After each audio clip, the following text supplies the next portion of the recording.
Nous allons vous faire parvenir quelques témoignages formulés par des grandes personnalités de la confrérie mouride sur Serigne Aliou Fall Mbawar. Nous allons à présent commencer par Serigne Amsatou Mbacké ibn Serigne Abdoul Ahad. Nous citons: Serigne Alioune avait des relations très particulières avec Serigne Abdoul Ahad Mbacké. Serigne Abdoul Ahad avait l'habitude de venir à Palène pour lui rendre visite.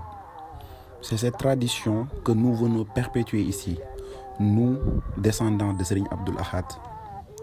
Il nouait entre eux, c'est-à-dire entre Serigne Abdoul Ahad et Serigne Aliou Fall Mbawar, une amitié indescriptible. Et ceci, tout le monde le sait. Serigne Aliou Fall Mbawar avait toujours considéré Serigne Abdoul Ahad comme Serigne Touba. Mais Serigne Abdoul Ahad aussi l'avait toujours considéré comme Mame Cheikh Ibrahima Fall. Après, nous avons aussi le témoignage d'un autre fils de Serigne Aliou Fall Mbawar, qui est Serigne Cheikh Fall Borom Mbawar Fall, qui dit que Serigne Alioune avait considéré tous les fils de Serigne Touba comme il considérait leur père. Ils avaient tous l'habitude de lui rendre visite à Palène. Il arrivait même qu'ils se rencontrent ici. Il était un fervent talibé qui ne s'intéressait qu'à Serigne Touba et Cheikh Ibrahima Fall. Il élevait et entretenait des chevaux pur sang, naaru góor comme on les appelle communément dans la langue wolof, qu'il offrait à Serigne Fallou. Nous avons le témoignage de Serigne Cheikh Mbacké Fall Astou Ndiaye, qui dit que Serigne Aliou Fall Mbawar appartient à toute la communauté. Il vouait un grand respect à la voix Baye Fall. Quiconque le fréquente saura que Cheikh Ibra Fall lui a gratifié de bienfaits. Il était un fervent mouride, je vous dis, qui vouait un grand amour à Serigne Touba. Il avait une confiance entière en Cheikhul Khadim. Il y a un tabaski, alors que nous nous apprêtions à égorger les trois moutons qui étaient dans la maison, Serigne Alioune nous demanda de ne pas les égorger. Une fois détachés, il nous exhorta d'amener ces moutons chez Cheikh Abdoul Ahad. Nous avons le témoignage de Serigne El Hadj Falilou Fall Mbawar, un de ses fils, qui dit que tout ce que Serigne Aliou Fall possédait, il l'avait échangé avec la grâce divine. Il ne se préoccupait guère des richesses mondaines. Tout ce qu'il avait de sa possession, il les avait offerts en adieu aux différents fils de Serigne Touba. Il aimait souvent écouter des khassaïd et le Coran.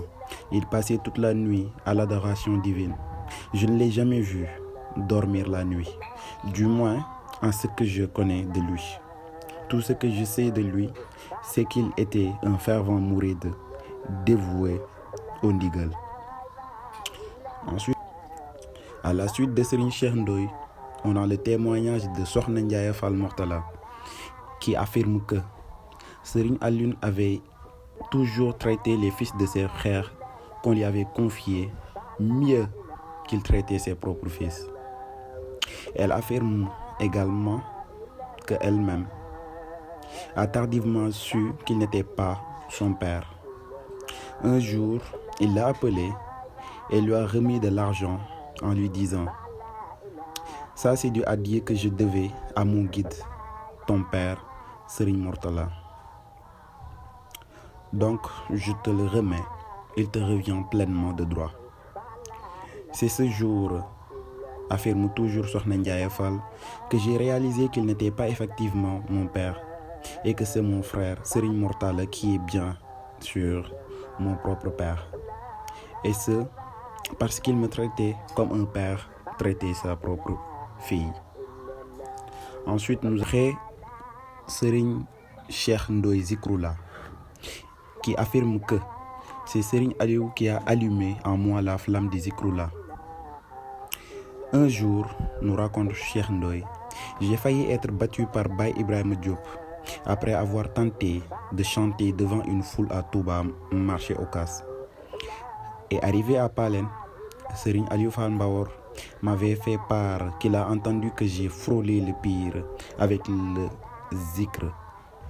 avant de m'assurer que je peux le pratiquer comme je le veux, car personne ni rien ne pourra m'arrêter et que je connaîtrai un grand succès avec le Zikroullah.